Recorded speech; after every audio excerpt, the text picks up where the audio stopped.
चलिए नमस्कार।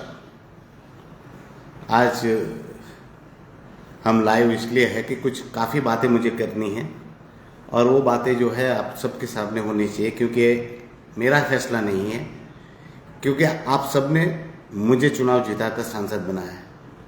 और आज जो भी मैं बात कहना चाह रहा हूँ वो कहीं ना कहीं दमन, दीव और दादरा नगर हवेली को लेकर ही एक बात है जो मैं आज सबके सामने रखने जा रहा हूँ।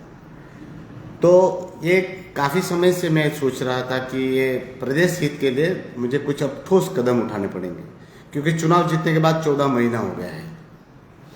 तो आज मैं कुछ बातें कहना चाह रहा हूँ।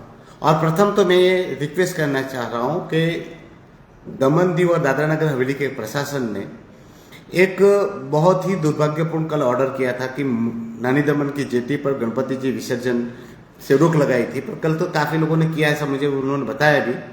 तो मैं आप सबको बोलना चाहता हूँ, गणपति जी विसर्जन वही करे, नानी दमन जेटी पर ही करे जैसे हर साल करते हैं। किसी को डरने की जरूरत नहीं है, किसी को घबराने की जरूरत नहीं है। प्रफुल्ल पटेल हमारा नौकर है, ये सब याद रखे। वो हमारा बाप नहीं है, ना हमारा जागीरदार है, समझे ना। वो हमारे प्रदेश का राष्ट्रपिता है, ना वो हमारे प्रदेश का स्वतंत्र सेनानी है। तो दमन दीव की जनता को ऐसे तुगलकी फरमानों को मानने की कोई जरूरत नहीं है। और उसका जन्मदिन मनाने के लिए हम वो हमारे भगवान विघ्नहर्ता के काम में बाधा पहुंचाने वाले कानून को हम समर्थन नहीं करेंगे और ना हम डरेंगे। और आप लोगों को इतना ही डर है तो फिर वो गणपति जी का स्थापना करने का भी आपको हक नहीं है। जब भगवान के हाथ में ही है हमारा जीवन, तो हमें डरने की क्या जरूरत है। और आपको डर है मतलब आपको भगवान पे विश्वास नहीं है। अगर भगवान पर विश्वास है तो आप दमन की हर एक जनता से नम्र विनंती के साथ कहना चाहता हूं, आपको अगर भगवान पे विश्वास है तो गणपति जी के विसर्जन हर साल की तरह पारंपरिक जगह पर पारंपरिक रूप से आप बिल्कुल करें। अगर आपको कोई भी दिक्कत आती है तो मैं बैठा हुआ हूं। मैं आज ही आ रहा हूं। एक्चुअल में गणपति जी का विसर्जन रात को बहुत लेट हुआ था, मैं हरिद्वार गया था तो मैं लेट पहुंचा, बाकी मैं आज दमन पहुंच ही जाता। तो आज मैं आ रहा हूं, तो आप लोग डरे नहीं। गणपति जी का विसर्जन हम जब पारंपरिक रूप से हम करते थे वैसे ही करें। हमें जब पोर्चुगालियों से डर नहीं लगा तो ये प्रफुल्ल पटेल किस खेत की मूली है, कौन होता है, इससे डरने की जरूरत नहीं है। आप लोग वहीं पर गणपति जी का विसर्जन करें, नानी दमन जेटी पर हर्ष उल्लास से करें। अगर वहां कोई नचनिया आई है तो उस नचनिया का भी बहिष्कार करें, भगाइए वहां से। वो नचनिया के कार्यक्रम के लिए हमारे भगवान विघ्नहर्ता के कार्यक्रम में कोई बाधा नहीं पहुंचनी चाहिए। तो पहले तो यही कहना है। और सुरवीर बनो, सब चोर है क्या हम? अरे हम इतने डरपोक क्यों बन गए हैं? अरे अंग्रेजों से नहीं डरे, जब हम गोरों से नहीं डरे तो चोरों से क्या डरेंगे? डरने की जरूरत नहीं है। तो पहले यही बात कहना चाह रहा हूं। और उन चाटुकार, महाचाटुकार और दलालों को भी कहना चाहता हूं कि चाटो आपके बाप की, पर वक्त आपका भी आएगा और कुदरत के घर देर है अंदर नहीं है, निसाब सबका होगा। बस यही कहना है। और फिर से आप सबको गणपति जी के पर्व की बहुत बहुत शुभकामनाएं देता हूं। आज मैं महत्वपूर्ण बात लेके आया हूं और इन भारतीय जनता पार्टी दमन, दीव और दादरा नगर हवेली के लोगों को भी आज खुले ऐलान के साथ कहना चाह रहा हूं, मेरी बातों को वो सुने। क्योंकि मैं सेंटर में मदद कर रहा था, पर अब मुझे मदद करनी है या नहीं करनी है वो अब भारतीय जनता पार्टी डीएनएच नक्की करेगी कि उनको मैं मदद करूं या ना करूं। और उनको ये केंद्र को बताना पड़ेगा, मुझे नहीं, क्योंकि मुझे चुनाव भारतीय जनता पार्टी ने नहीं जिताया है। मुझे चुनाव जिताया है दमन दीव की जनता ने। और ये दमन दीव की जनता की वजह से मैं आज सांसद बना हूं, किसी पार्टी की वजह से नहीं। तो ये बातों को सब ध्यान में लो। मैं किसी से डरने वाला तो हूं नहीं और ना डरा था ना डरा हूं। तो आज भारतीय जनता पार्टी को साफ करना होगा कि वो दमनदीव की जनता के साथ है या वो प्रशासक प्रफुल्ल पटेल के साथ है।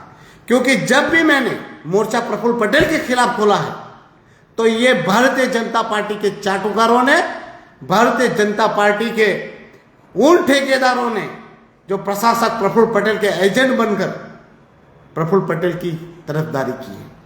तो प्रफुल्ल पटेल की अगर तरफदारी करनी है तो वो पार्टी के समर्थन में रहना मैं जरूरी नहीं मानता। इसलिए अब मैं कुछ बातों को आपके सामने रखना चाह रहा हूं। कल भारतीय जनता पार्टी ने मुझे कहा और कुछ सवाल पूछे कि उमेश पटेल दो बातें कहता है। सदन टीवी को उन्होंने इंटरव्यू दिया और इंटरव्यू में उमेश पटेल ने दमनदीव में हुए विकास की तारीफ की। तो वो वीडियो आप लोग देखिए।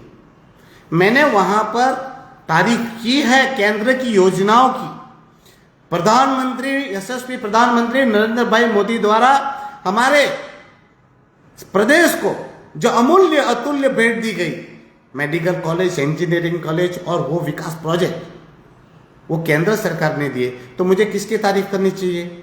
केंद्र सरकार की देनी चाहिए या फिर वो प्रशासक प्रफुल्ल पटेल की करनी चाहिए, जिन्होंने हमारे घर, मकान, दुकान सब कुछ तोड़ दिए, हमारे रोजगार छीन लिए, हमारे प्रदेश का सुख चैन छीन लिया।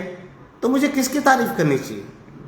प्रधानमंत्री की करूं या वो प्रशासक की करूं जो नौकर है? आप बताइए। भारतीय जनता पार्टी नक्की करे, मैं केंद्र की तारीफ करूं या प्रशासक की तारीफ करूं? और आप बताइए, प्रोजेक्ट योजनाएं केंद्र सरकार देती है, इम्प्लीमेंटेशन किसको करना होता है? प्रशासन को करना होता है, जिसकी वो सैलरी रहता है, जिसकी वो अय्यासी भुगतता है। सही है। और केंद्र की काम है योजनाएं देना, इम्प्लीमेंटेशन का काम है प्रशासन का, जिनका वो पगार लेते हैं, अय्यासी भुगतते हैं। अगर वो प्रोजेक्ट केंद्र सरकार की योजनाएं वहां पर विफल होती है या वो सही से लागू नहीं होती है तो उसका दोष किसको देना चाहिए? केंद्र को लगेगा या प्रशासक को लगेगा? तो वो प्रोजेक्ट योजनाएं केंद्र सरकार ने दी, इसके लिए उसकी तारीफ होनी चाहिए। पर जो प्रोजेक्ट में कोताही बरती जाती है, वो सफलतापूर्वक योजित नहीं होती, योजनाएं लागू नहीं होती, तो उसका पूरा श्रेय और पूरा दोष वो प्रशासक को लगता है। और वो मैंने उस वीडियो में भी बोला है। मैंने कहा मेडिकल कॉलेज बहुत ही बेहतरीन आई, सुविधाएं है, और वहां पर सुविधाएं देने का काम प्रशासक ने नहीं किया, और उसमें बेहतरीन से बेहतरीन काम मेडिकल कॉलेज का हो सकता था, इंजीनियरिंग कॉलेज का हो सकता था। आज 9 साल हो गए प्रशासक प्रफुल्ल पटेल को वो मेडिकल कॉलेज में अब तक वो नियमित फैकल्टी नहीं दे पाए। और उस वीडियो में मैंने कहा है कि वहां पर आज भी मेडिकल कॉलेज और नर्सिंग कॉलेज में नियमित फैकल्टी की कमी है, उसकी भर्ती करनी है। उसमें मैंने ये भी कहा है कि आज भी हमारे प्रदेश में हेल्थ सुविधाओं में सुधार की जरूरत है, उसमें एजुकेशन में सुधार की जरूरत है, शिक्षकों की कमी है। उसमें मैंने बोला है, मगर वो वीडियो 7 मिनट का है, वो मैं फेसबुक की तरह आधा घंटा नहीं बोल सकता, तो उसमें मैंने कमियां भी गिनाई है, रोड रास्तों की भी बात कही है, और मैंने यहाँ पर गडकरी जी से मुलाकात की है, और वो वीडियो भी मैंने रखे थे, और वहां पर मुझे विश्वास दिलाया गया है कि टूंक समय में, साल भर के अंदर वो सारे रोडों का काम, रास्तों का काम पूरा होगा। क्योंकि वहां प्रशासक फेल है, वो मैंने उन पे वहां पर केंद्र सरकार को दिखाया, सारे विभागों को मैं जाकर मैंने उनको दिखाया कि हमारे यहाँ प्रशासन पूरी तरह से फेल हो चुका है। ना वो मेडिकल कॉलेज में अब तक नियमित भर्ती कर पाया है, ना इंजीनियरिंग कॉलेज में। हमारे कॉलेजों में आज भी फैकल्टी और सुविधाओं के अभाव के कारण पूरी यूनिवर्सिटी की सीटों को भी भरा नहीं जा रहा है। तो ये सब मैंने वो वीडियो में भी कहा है। और तारीफ जो करनी है तो मैं केंद्र सरकार की करूंगा, नौकर की क्यों करूंगा? क्यों करूं मैं उनकी? और मैंने वहां बोला है, उसमें भी बोला सुविधाओं का अभाव है। मुझे बताया दमनदीव की जनता, सरकारी हॉस्पिटलों में अगर उनको इलाज मिल रहा हो, मुफ्त में इलाज मिल रहा हो, आज हमारे दमन दीव के लोगों को बाहर नहीं जाना पड़ता, वो भारतीय जनता पार्टी दिखाए। जो बातें थी मैंने कही, और केंद्र की अगर अच्छी योजनाएं हैं तो मैं बोलूंगा, उनकी तारीफ करूंगा। और मैं एक और बात भारतीय जनता पार्टी के उन को कहना चाहता हूं, वो भारतीय जनता पार्टी के ही नहीं, वो तो जब भारतीय जनता पार्टी सत्ता में आई तब वो जाके आगे, वो कहाँ थे वो मुझे मालूम है। ये भारतीय जनता पार्टी को खड़ा करने के लिए हमने खून पसीना दिया है। जाके पूछे जोगी भाई, देवचंद भाई, वासु भाई, मरोड़ के जयेश भाई, प्रकाश भाई, नवीन अक्खू, बालू भाई, और जोगी काका को और देवचंद काका को और वासु को खास पूछेगा। हमारे वासु भाई की वजह से ही मैं आया था इसमें। हमने संघ में काम किया है और पार्टी का झंडा कोई नहीं उठाता था, तब हमने ये झंडा उठाया था और ये पार्टी को खड़ा किया था। जब भारतीय जनता पार्टी बोलना दमन दीव में तकलीफ देता था, और हमारे दमन में दलवाड़ा में जाइएगा, मेरा पहला वोट मैंने दिखाकर दीवार पे दिया था। पूछिएगा वो भारतीय जनता पार्टी के देवजी भाई को, और देवजी भाई के परिवार को पूछिएगा, अनिल को, मीरा काकी को, कि उमेश पटेल ने क्या त्याग किया, क्या बलिदान किया, और हमारे परिवार ने भारतीय जनता पार्टी के लिए क्या योगदान दिया है। और ये कुछ एजेंट, दलाल, महत्वाकांक्षी जो भारतीय जनता पार्टी को गाली देते थे, जिनके पुतले जलाते थे, और समाजवादी पार्टी वगैरह में बैठ के लोगों से हफ्ता और वसूल करने वाले, डीमार्ट में जाके अरे क्या बताओ, वो लोग आज हमें पूछ रहे हैं। ये पार्टी को, अटल बिहारी जी की पार्टी को हमने उनके विचारों के साथ वहां पर दमन दीव में स्थापित किया था। वो विचार थे, और आज फिर भी बोल रहा हूं, मैं किसी पार्टी का गुलाम नहीं हूं, ना भारतीय जनता पार्टी का, ना कांग्रेस का, ना किसी का। मैं गुलाम हूं दमन दीव की जनता का। मैं नौकर हूं दमन दीव की जनता का। दमन दीव की जनता जो चाहेगी वही मैं करूंगा। और भारतीय जनता पार्टी को होश आ जाना चाहिए था जब वो चुनाव हारे। ये मैंडेट भारतीय जनता पार्टी के खिलाफ नहीं था, प्रफुल्ल पटेल के खिलाफ था। और मूर्ख है ये भारतीय जनता पार्टी वाले, दमन दीव और दादरा नगर हवेली वाले, जिनकी वजह से तुम्हारी सीट चली गई लोकसभा की।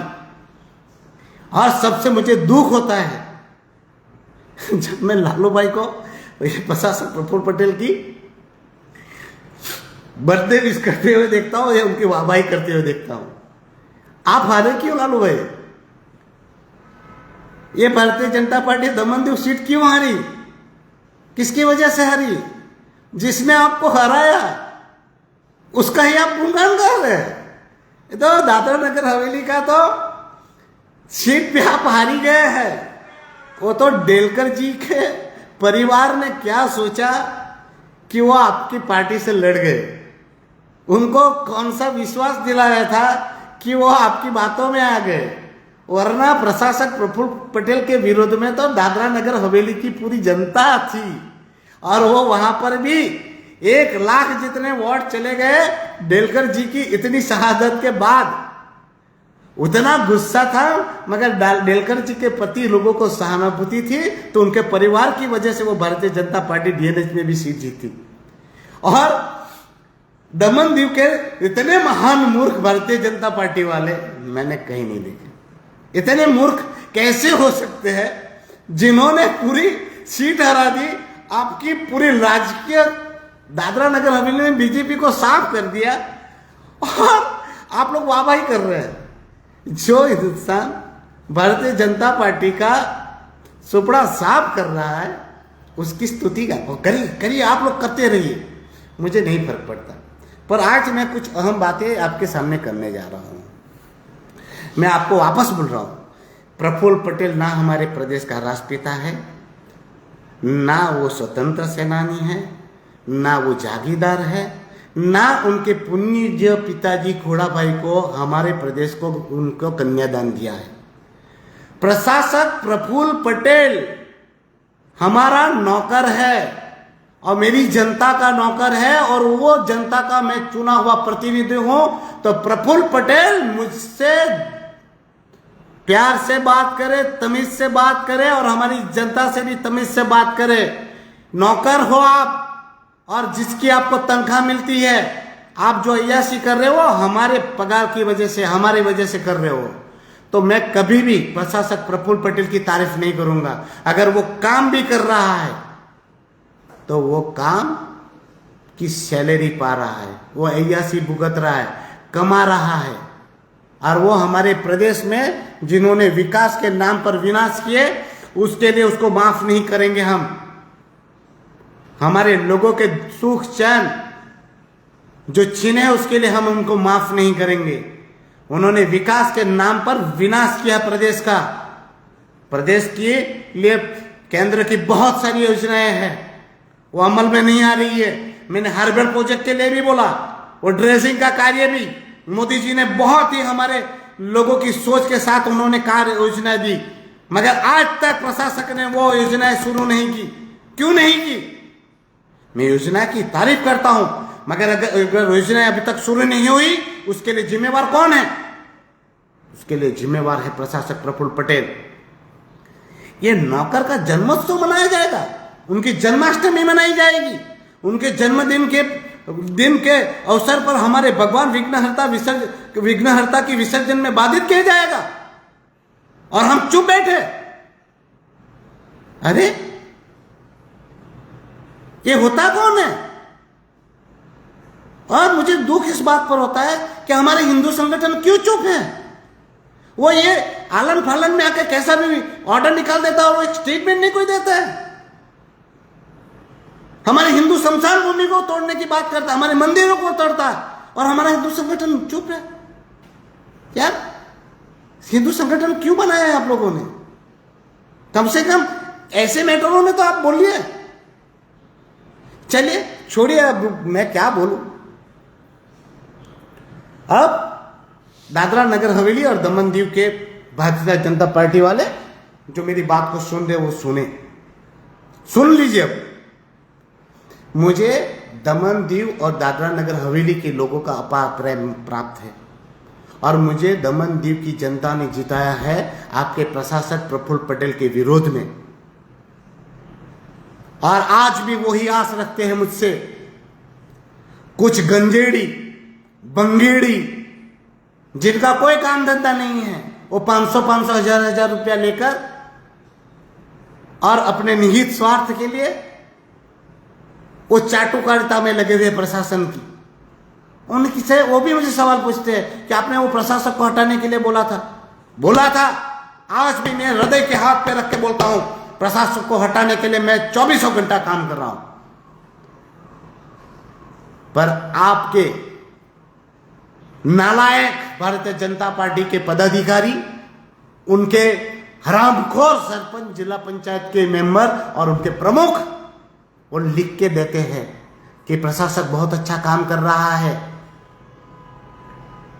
जिसकी वजह से यहां पर आपके इंडिपेंडेंट सांसद की बात को सुना नहीं जाता। बाकी पहले ही सेशन में, पहले ही दिन से मैंने उमेश पटेल ने प्रशासक प्रफुल्ल पटेल की पोल खोलना यहां पर चालू किया था। सांसद क्या करेगा? सांसद पार्लियामेंट में बोलेगा, मंत्रियों को रजूआत करेगा, उनके कुकृत्यों को पार्लियामेंट के पटेल पर रखेगा। सदन में रख रहा हूं, गर्व से कहता हूं, मैंने हर बार प्रशासक प्रफुल्ल पटेल की वहां पर मैंने पोल खोली है। मगर दुख है कि दमन दीव और दादरा नगर हवेली के भारतीय जनता पार्टी के पदाधिकारी, नेतागण, सरपंच, जिला पंचायत वाले, नगर पालिका वाले सब लिख के देते हैं। तो सांसद क्या करेगा? फिर भी लगा हुआ हूं, आज नहीं तो कल प्रशासक प्रफुल्ल पटेल को उखाड़ के ही दम लूंगा। सारी एजेंसियों को लेटर लिख चुका हूं, उनके भ्रष्टाचार के ऊपर सारे जगह पे लेटर लिख कर मैंने उसकी पोले खोली है। पर आप जानते हो केंद्र में सरकार भारतीय जनता पार्टी की है और किन्हीं कारणवश ये प्रशासक प्रफुल्ल पटेल वहां पर अपने आप को साबित कर पाता है और उनको विश्वास में लेकर ये भारतीय जनता पार्टी के स्थानीय संगठनों का सहारा लेकर वो बार बार बच जा रहा है। पर आज डीएनएच के दमनदीव के भारतीय जनता पार्टी को मैं भगवान विघ्नहर्ता गणेश गणपति जी के पावन अवसर पर पूछना चाहता हूं, बताइए आपको मेरा वोट चाहिए नहीं चाहिए? प्रेसिडेंट का अभी वाइस प्रेसिडेंट में चुनाव करना है, उसमें वोट किसको करना है? आपका यहाँ का भारतीय जनता पार्टी की सरकार मुझे बार बार फोन करके पूछ रही है, मुझसे मांग कर रही है कि मैं उनके समर्थन में वोट करूं। अगर आप लोगों को प्रशासक प्रफुल्ल पटेल को सपोर्ट करना है और मेरा दिल, मेरा रोम रोम दमनदीव की जनता के कर्ज में है और मेरी दमनदीव की जनता प्रशासक प्रफुल्ल पटेल का विरोध करती है, उनका समर्थन करने वाले को पापी, अत्याचारी, दुराचारी की श्रेणी में रखती है और मेरा खुद का जमीर कहता है पापी का साथ देना पाप कर्म है। अगर डीएनएच दमनदीव की भाजपा अगर प्रशासक प्रफुल्ल पटेल को साथ देने वाली है और उनको ऐसे ही डिफेंड करने वाली है, मैं इसलिए बोल रहा हूं कि आजकल मैंने देखा है जब से नए प्रशासक आपके भारतीय जनता पार्टी के प्रदेश अध्यक्ष बने हैं तब से स्क्रिप्ट वहां जाके नतमस्तक होकर प्रशासक के पांव में गिरे हुए हैं और वहां से जो स्क्रिप्ट आती है वो आप पढ़ लिख रहे हो। अगर इस प्रकार से देखा जाए तो आप पूरी तरह से इस पापी के चुंगल में हो और उस पाप के, सारे पाप के आप लोग भी उतने ही जिम्मेवार हो, बल्कि उससे ज्यादा जिम्मेवार हो, क्योंकि आज दमनदीव और दादरा नगर हवेली की जनता देख रही है कि आप खुलकर प्रशासक प्रफुल्ल पटेल के समर्थन में आ चुके हो, खुल के उनके तारीफ कर रहे हो, उनके लिए मंदिरों में, देवालयों में कार्यक्रम पूजन हवन कर रहे हो। उसका मतलब है कि आप सब प्रदेश के जितने गरीबों के हकों के, अधिकारों के, मकानों के, दुकानों पे जो अत्याचार हुआ है उसके जिम्मेवार आप भी हो, उसके विभागी हो। तो मैं उन पापियों के साथ रहना नहीं चाहता। तो आप, मेरी 2 तारीख को मीटिंग भी है और 2 तारीख तक मैं भारतीय जनता पार्टी के लोगों से चाहता हूं कि वो खुलकर बोले कि हम लोग प्रशासक प्रफुल्ल पटेल के साथ हैं और आप लोग अगर साथ हैं तो मैं भारतीय जनता पार्टी के पार्टी केंद्र के साथ भी नहीं हूं। और मैं आज से ही भगवान की सौगंध खा के कहता हूं, अगर भारतीय जनता पार्टी दमनदीव और दादरा नगर हवेली प्रशासक प्रफुल्ल पटेल के साथ है तो मैं उस पार्टी का पुरजोर विरोध करूंगा और केंद्र में भी उस पार्टी को विरोध करूंगा और दमनदीव और दादरा नगर हवेली के लोगों के हक और अधिकार के लिए मैं विपक्ष में बैठना चाहूंगा, चाहे तो मैं अकेला रहूंगा, मगर भारतीय जनता पार्टी को साथ और समर्थन नहीं दूंगा। और आज मैं खुला ऐलान करता हूं, 2 तारीख तक डीएनएच और दमनदीव की भारतीय जनता पार्टी या तो प्रशासक प्रफुल्ल पटेल के कुकृत्यों का साथ देना बंद करे और उनका हर एक पाप का विरोध करे, वरना दमनदीव और दमनदीव का ये सांसद पूरी तरह से भारतीय जनता पार्टी की सरकार का भी विरोध करेगा। और उसके लिए मुझे डरने की और घबराने की जरूरत नहीं है। 2 तारीख तक मैं वक्त दे रहा हूं। 2 तारीख को मैं केंद्र के मंत्रियों और मोरबी मंडल से भी मेरी मीटिंग है और इस मीटिंग में भी ये दादरा नगर हवेली और दमनदीव के भारतीय जनता पार्टी की बातें को रखूंगा। अगर फिर भी नहीं सुधरे तो 5 तारीख को मैं ऐलान करूंगा कि मुझे क्या करना है और क्या नहीं। पर विश्वास के साथ ये कहना चाहता हूं कि भारतीय जनता पार्टी डीएनएच अगर नहीं सुधरती और वो प्रफुल्ल पटेल का साथ नहीं छोड़ती तो मैं बिल्कुल भी केंद्र सरकार का साथ नहीं दूंगा, बिल्कुल नहीं दूंगा, चाहे मुझे अकेला बैठना पड़े।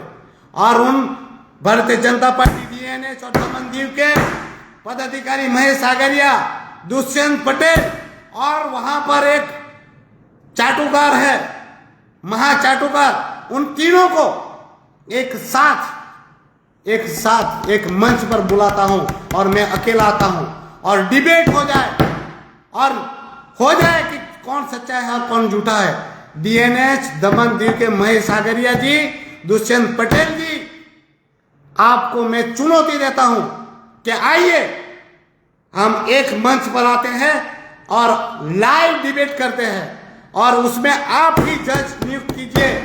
अगर मैं गलत हो जाऊं, नाकामयाब हो जाऊं, तो मैं दिल पे हाथ रख के बोलता हूं मैं इस्तीफा दे दूंगा। और आप लोग भी उस दिन छाती पर हाथ रखकर बोलिएगा कि अगर आप लोग झूठे साबित हो जाए और दमन दीव की जनता का आप अधिकार से वो आप लोग प्रफुल्ल पटेल के समर्थन में जीत जाए और अगर आप हार जाए तो आप लोग अपने पद से इस्तीफा दोगे।